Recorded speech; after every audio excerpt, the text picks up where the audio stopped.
আসসালামু আলাইকুম সুপ্রিয় নবম দশম শ্রেণীর শিক্ষার্থী বন্ধুরা, আজ তোমাদের দেখাবো সাধারণ গণিতের অধ্যায় 3 অনুশীলনী 3.5-এর 35 নং সৃজনশীল সমস্যার সমাধান।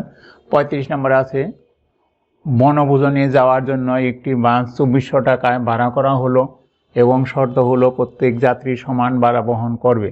10 জন যাত্রী না আসায় মাথাপিছু ভাড়া 8 টাকা বৃদ্ধি পেল। ক নম্বরে মাথাপিছু বর্ধিত ভাড়ার পরিমাণ না আসা যাত্রী সংখ্যার শতকরা কত নির্ণয় করো। বাসে যাওয়া যাত্রীর মাথাপিছু ভাড়া নির্ণয় করো, মানে যারা পরে গেছে তাদের ভাড়া কত করে পড়ছে সেটা নির্ণয় করো। বাসে ভাড়ার সমপরিমাণ টাকা 5% হার মুনাফায় 13 বছরের সরল মুনাফা এবং চক্রবৃদ্ধি মুনাফার পার্থক্য নির্ণয় করো। তাহলে আমরা নির্ণয় করব মাথাপিছু বর্ধিত ভাড়া এবং না আসা যাত্রী সংখ্যার শতকরা প্রকাশ করতে হবে। তাহলে ক নাম্বার, শতকরা প্রকাশ করতে গেলে মাথা পিছু বর্ধিত ভাড়া ডিভাইডেড বাই না আসা যাত্রী সংখ্যা গুণন 100%। তাহলে আমাদের এটা শতকরা প্রকাশ হয়ে যায়। তাহলে আমাদের মাথা পিছু বর্ধিত ভাড়া হলো 8 টাকা, না আসা যাত্রী হলো 10 আর বর্ধিত ভাড়া হলো আর হলো 100%। তাহলে এটা আমরা যদি কেটে দিই তাহলে হবে 80%। তাহলে আমরা লিখব অ্যান্সার 80%। তাহলে আমাদের শতকরা পেয়ে গেল। খ নম্বরে বলছে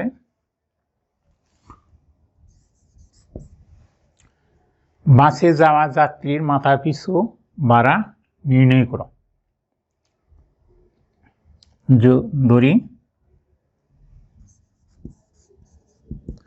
বাসে যাত্রী যাওয়ার কথা ছিল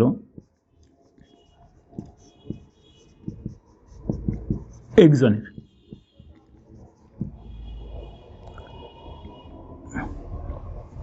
তাহলে একজন যদি যায় তাহলে প্রত্যেকের ভাড়া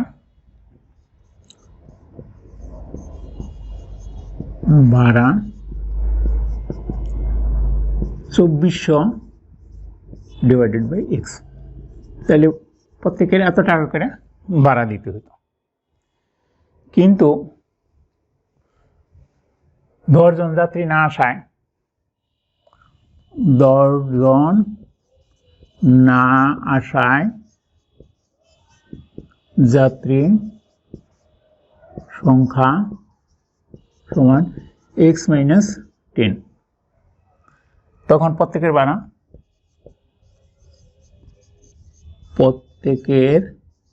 ভাড়া সমান 2400 ডিভাইডেড বাই x - 10 এত টাকা। তাহলে এটা কিন্তু বেড়ে গেল টাকাটা, তারপর নিচের সংখ্যাটা ছোট, এটা বেড়ে গেল, এটা ছোট। তাহলে এখানে বলা হয়েছে তাহলে 8 টাকা বৃদ্ধি পেল। এটাও হলো প্রতিজনের ভাড়া, এটাও হলো প্রতিজনের ভাড়া, কিন্তু এই ভাড়াটা 8 টাকা বৃদ্ধি পেয়েছে। তার মানে এটার থেকে 8 যোগ করলে এটার সমান হতে হবে, অথবা এটার থেকে এটা বিয়োগ করলে 8 হবে। তাহলে আমরা লিখতে পারি শর্ত মতে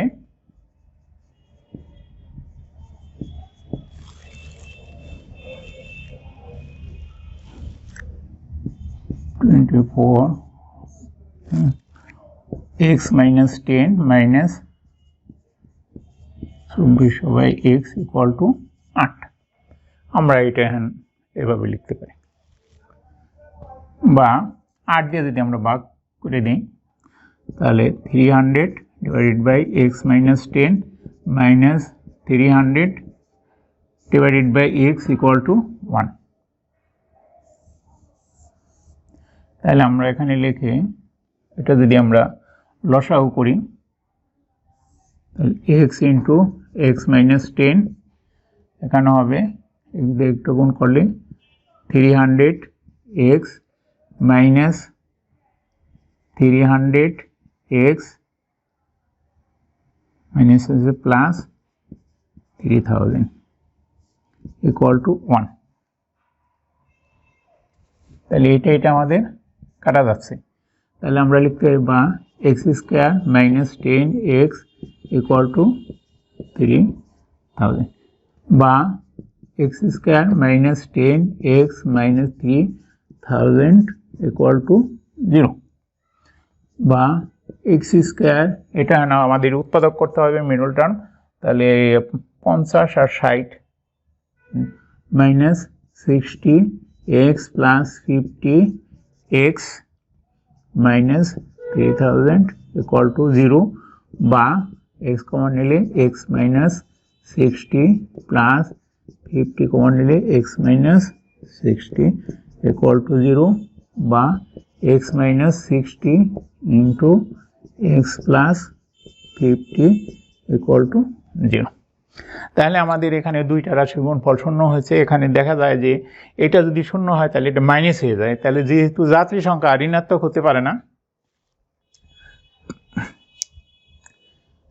যেহেতু যাত্রী সংখ্যা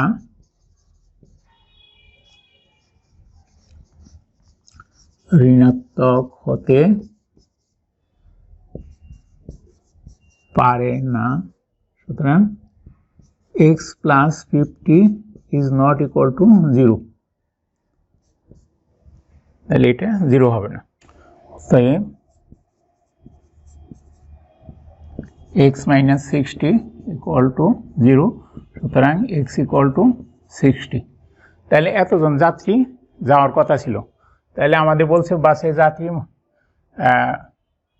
বাসে যাওয়া যাত্রীর মাথা পিছু ভাড়া নির্ণয় করতে তাহলে যাত্রী গিয়েছিল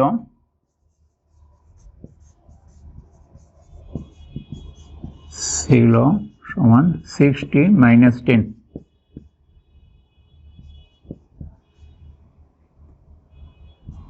50 জন তো মাথা পিছু ভাড়া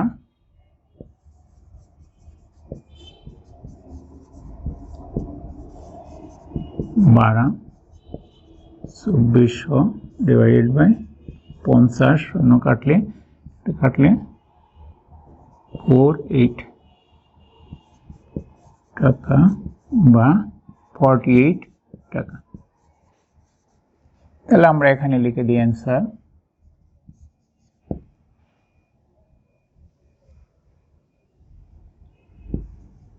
মাথা পিছু ভাড়া 48 টাকা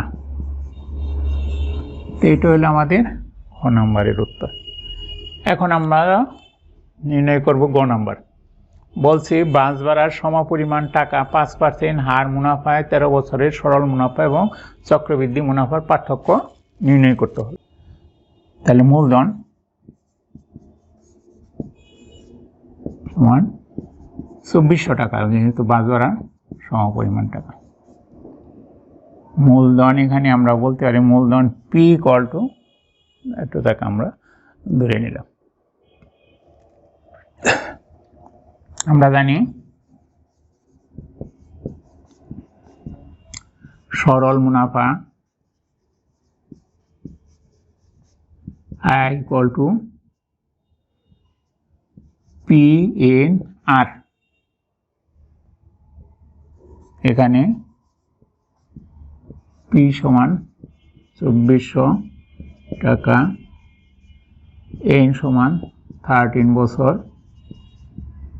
R সমান 5% equal to 5 by 100 equal to 1 by 20 तो সরল মুনাফা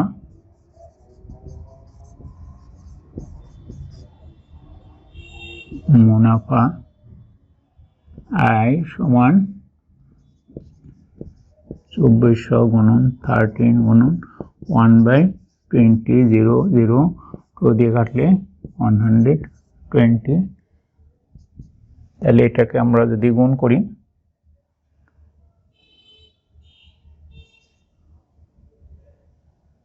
6 হলো 2, তাহলে এত টাকা সরল মুনাফা। চক্রবৃদ্ধি মুনাফা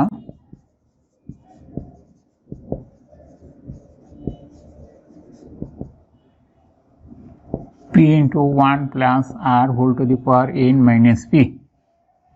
এটা হলো সবৃদ্ধি মূল। সবৃদ্ধি মূলের থেকে আমরা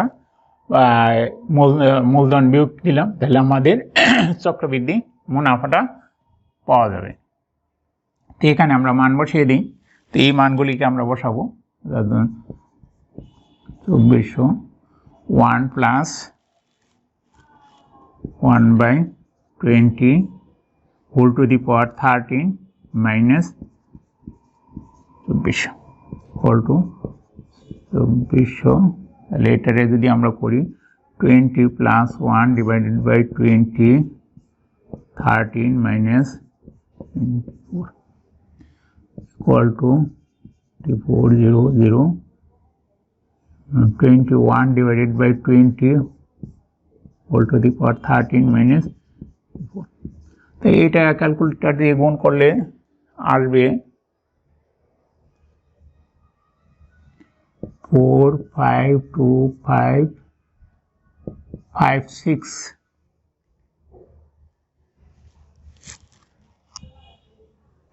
এত টাকা আসবে মাইনাস 20। এটা যদি আমরা বাদ দিয়ে দেই তাহলে আমাদের 25.56। তাহলে আমাদের এটা হলো চক্রবৃদ্ধি মুনাফা। তাহলে আমাদের বলছে পার্থক্য নির্ণয় করতে। তাহলে আমরা যদি পার্থক্য নির্ণয় করি, সরল মুনাফা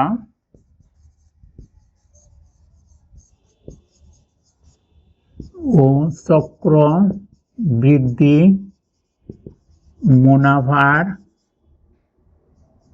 পার্থক্য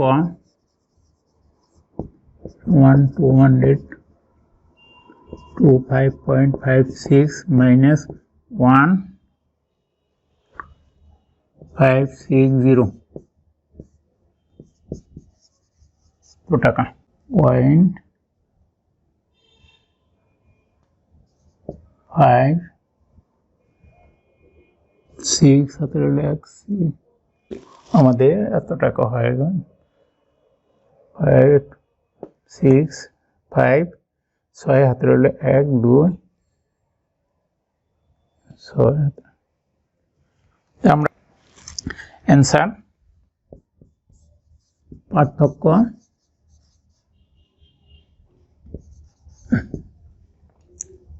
565.56 এত টাকা।